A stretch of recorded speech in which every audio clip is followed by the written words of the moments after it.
How are you doing on this lovely Wednesday as spring practice is in full swing? Hey, guys, what's up? Not much. It's going well. Everything, hope everything's well with you and some of the big things going on around college football. And I'm going to start with the Bob Bowlsby news because I hate Bob Bowlsby. I'm not a big fan of his. I think he's probably one of the, maybe not dumbest, but most frustrating commissioners that I've ever had the pleasure of knowing their name. What is this a sign of with Bob Bowlsby stepping down? Is this a sign of, well, finally there's going to be some good, strong leadership going into this next chapter? Or is this a sign of more troublesome things to come for the Big 12?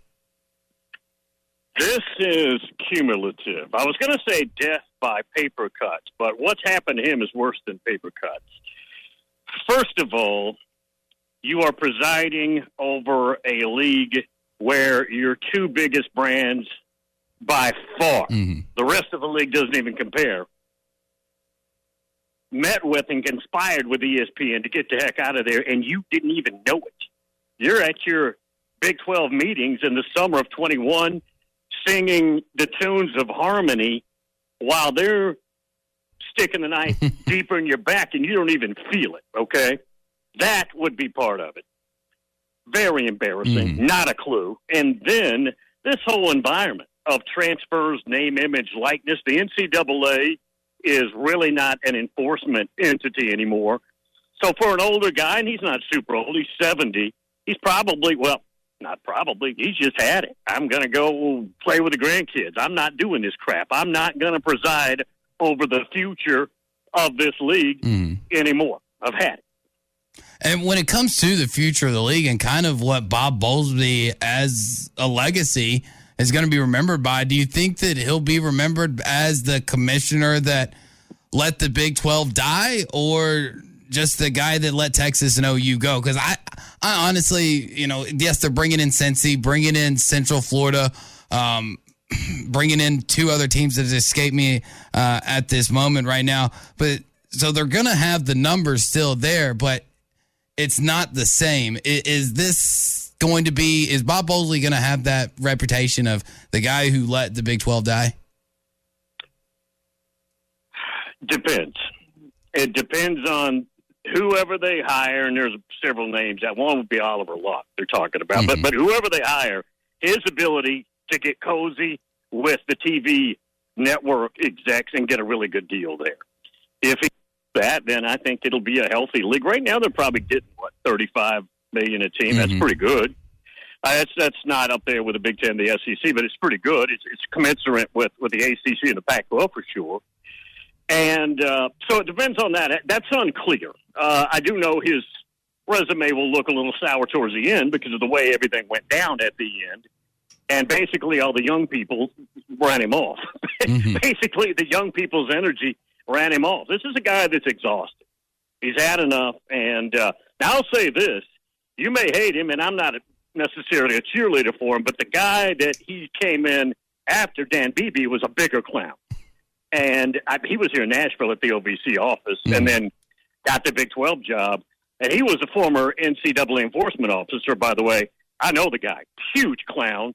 And he's the one that presided over the summer of 2010 when Oklahoma, Texas, Oklahoma State, and A&M were all but out the door to the Pac-10 at the time.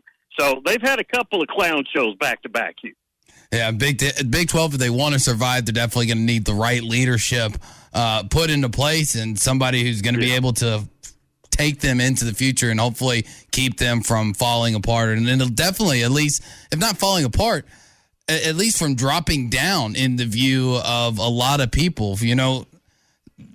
I know that Cincy was coming off of the first non-Power 5 school to be in the college football playoff. You're adding Central Florida, you're adding good programs. And, being a non-Power 5 grad myself, I know that's really good football. But to most people, it feels like the Big 12 is almost taking a step back and to where there could be an argument of a P4. Do you think that is the case, or does it kind of help that the Pac-12 is so awful that you're just going to keep it at 5 to keep it a decent number?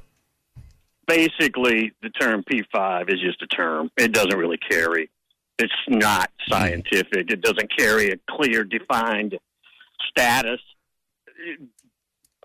They're right at the bottom, I would say, particularly when you lose Texas and Oklahoma, of what you would label the P5. So whether it's P5 or P4, but they will do this. Look, they're going to expand. Everybody's going to expand, meaning the playoffs. Mm-hmm.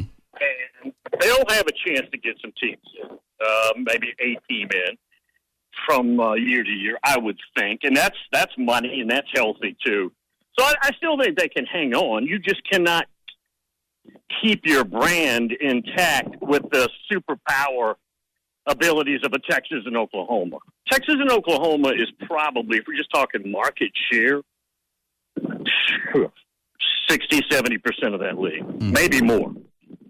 Oh, no doubt. I mean, they made the Big 12 what it is, when Texas came from the Southwest Conference and joined the Big 8, which then ultimately became the Big 12, to what we now know of it as today, especially when you had Nebraska and Colorado leave for Big 10 and the Pac-12. But, Bill, you brought up the NCAA and their enforcements and stuff earlier when talking about the guy before Bob Bowlsby, and I want to get your opinion on this, not just because one of the two senators is from your state, Marsha Blackburn, who's introducing this bill.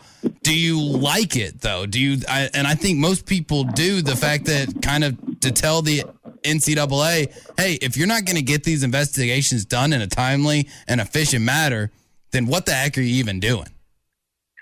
I don't even know what's the bill. I don't know that I'm familiar with what you're talking about. Well, basically, has introduced a bill to get the NCAA only a certain amount of time to be on campuses to investigate these things, so that we're not here, talking about Will Wade from something he did 5 years ago. We're not sitting here talking about Bill Self or, Penny Hardaway, something he did before he's even the coach in Memphis, and kind of shortening the amount of time. And if they can't get something done in that time, then they have to let it go.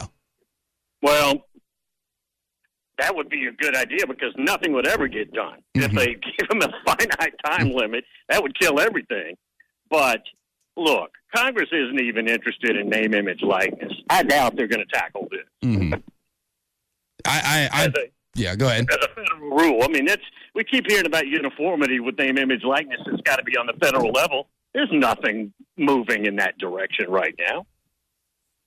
No, there's not. And that's the thing that while most people, I think most fans, especially unless you're in Alabama, Ohio State, a USC, throw Clemson in there just in case they're able to claw their way back after a poor season last year. Unless you are one of those schools, you want it to be a fair playing ground so that you have a fighting chance. But I'm like you. I don't think that the Congress or the U.S. government, if that's really that high on the priority list at the moment of things that they need to get done. But one thing that I did find interesting that came out yesterday, Bill, the fact that Notre Dame, and going to play a school from your city, is going to play Tennessee State in 2023. It's going to be their first HBCU opponent and their first FCS opponent. And I kind of thought it was a little shocking, to think that it, especially with how long Notre Dame has played football,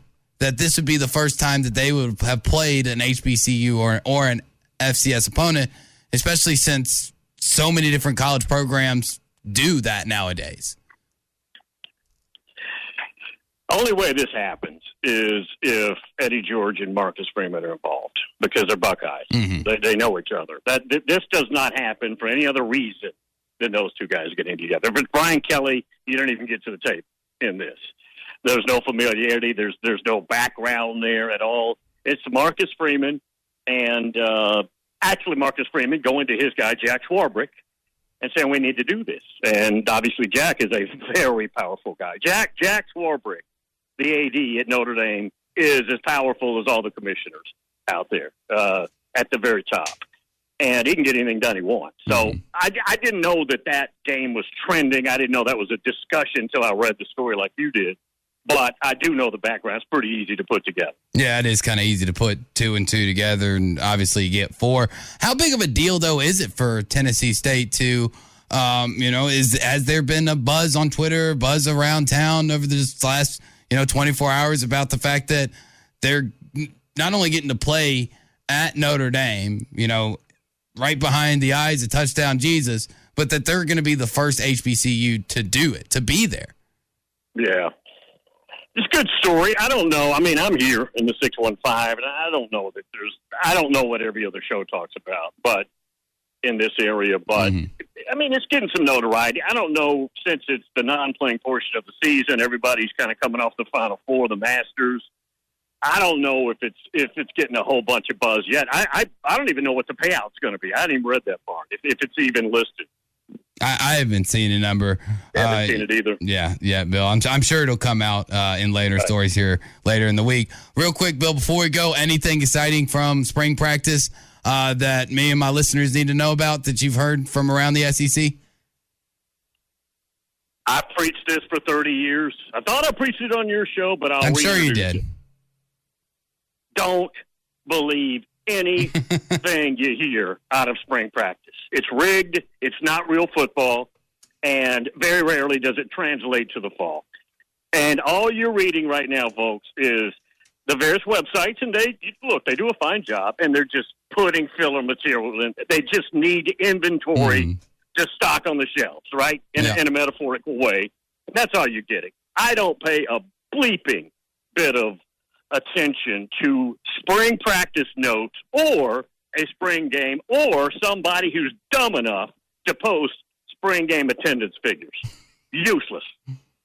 I'm with you, Bill. We're going to leave it there. I appreciate it. All right. We'll talk to you next Finally week. here, the top teams in college basketball have been determined, and the Final Four is set. Looking to wager on these games or the national championship? Head over to betonline.ag on your desktop or your mobile device and sign up today to receive your 50% welcome bonus on your first deposit. Just use our promo code BLEAV to get started. That's BLEAV. BetOnline remains your number one spot for all your updated odds and info, along with player props and new contests throughout the year. It's the best source for all your sporting wagering needs, including live betting and everyone's favorite Vegas casino and poker games. It's super easy to get started, so join today. Learn why everyone is saying BetOnline is the fastest and easiest way to wager on sports.